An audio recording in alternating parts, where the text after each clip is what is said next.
Madam President, if you conduct a quick survey of global events over the past 4 years, it's impossible to argue that the world is more secure today than it was when the Biden administration began. Events began to spiral downward in the summer of 2021 when the Taliban retook control of Afghanistan. The Biden administration's botched withdrawal cost the lives of 13 brave, patriotic American service members. It left American citizens behind, and it left Afghans desperately clinging to the sides of aircraft departing Kabul. We shouldn't forget this. It conveyed a message of American weakness to the world, a message that was heard loud and clear in places like Moscow, Tehran, and Beijing. Just 6 months after the debacle in Afghanistan, Russian tanks rolled across the Ukrainian border. Vladimir Putin launched the largest conflict in Europe since World War II. The United States has stood with the Ukrainian people rhetorically. We've provided some critical assistance to ensure that Ukraine did not lose against the Russian onslaught. But I have to say, Madam President, it has not put the Ukrainians in a position to win. The Biden administration has too often slow-walked deliveries of weapons, or they've imposed other restrictions on the Ukrainian forces. This foot-dragging, this obstructionism, this bureaucratic lethargy, this timidity has undermined our ability to convincingly deter Putin's ambitions or deter a broadening conflict. So here we are today. The war drags on with no strategy and no defined end goal for American support of Ukraine. Of course, the American people are understandably exasperated by this development. Meanwhile, additional conflicts developed in other regions as if that wasn't enough. Determined to revive the Iran nuclear deal, the Biden administration repeated the mistakes of the Obama years. They loosened sanctions on the Iranian regime. And the results predictably have been nothing short of disastrous. On October 7th, 2023, Hamas, the Iran-backed terror group controlling Gaza, carried out the worst attacks against the Jewish people since the Holocaust. Iran-backed Hezbollah has attacked Israel from the north and forced the evacuation of Israeli civilians. And in recent months, President Biden has sadly undone much of the goodwill he initially created when he stood with Israel after October 7th. In the process, President Biden has caved to misguided or hostile voices from within his own administration who demand that Israel defend itself with one arm tied behind its back. For 4 years, the Biden team has failed to formulate a strategy for restoring deterrence and stopping Iran's campaign of terror and chaos, leaving our ally Israel and the entire Middle East less safe and rolling back the diplomatic progress of the Abraham Accords of the Trump years.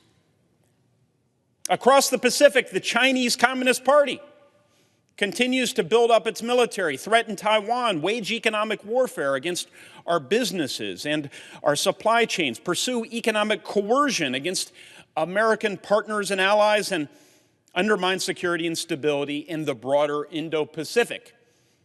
Other than that, things are placid. We saw these developments play out most visibly when China launched a surveillance balloon over North America last year. Traveled over the United States. Here again, President Biden failed to provide answers to the American people about that situation or to restore deterrence so that the Chinese Communist Party understands it cannot spy on our schools, on our military bases, on our homes, on our farms, on the American people. Today, our strategic competition with China continues on, as it must, with the CCP's global power and influence largely unchecked over the past 4 years. Whether it be in Afghanistan, the Middle East, or the Indo-Pacific, the world that President Biden is leaving behind, there is no two ways about it. Let us not be mealy-mouthed. It is a world full of chaos. A band of malevolent nations, China, Russia, North Korea, Iran, Venezuela, and others. That band is redrawing borders, threatening neighbors, stealing intellectual property, sowing chaos, and threatening the global stability. Unchecked, their aggression emboldens other foes of freedom, and it triggers ever more destabilizing conflicts. So what is to be done?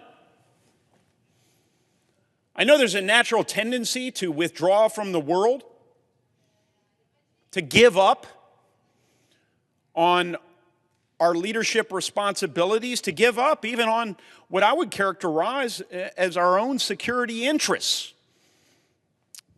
And understandably, right now, there's a natural impulse to withdraw, certainly from our global leadership role. It all just seems so daunting right now. We have domestic problems, of course, but we cannot ignore the costs of such a divestment.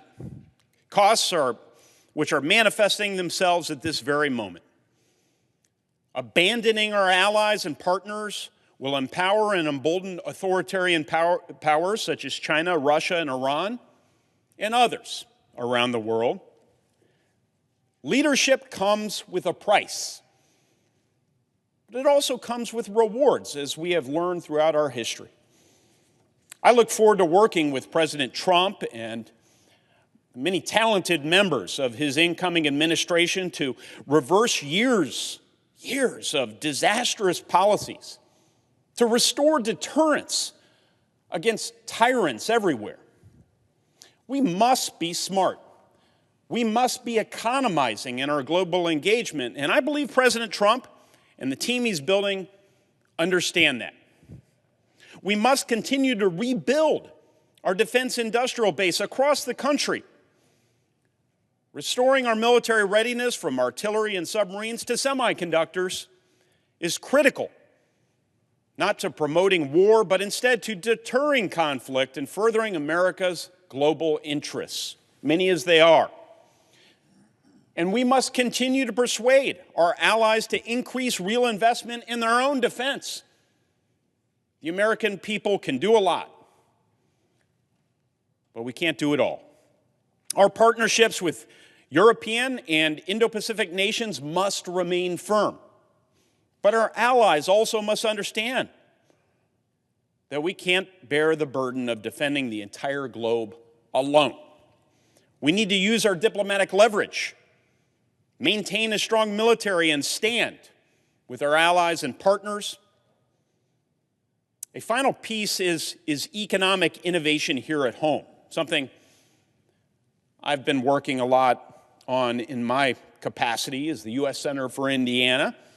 In a time of technological transformation, the United States cannot just be resilient. No, we must continue to lead. All of these pieces are critical to American foreign policy as we move forward.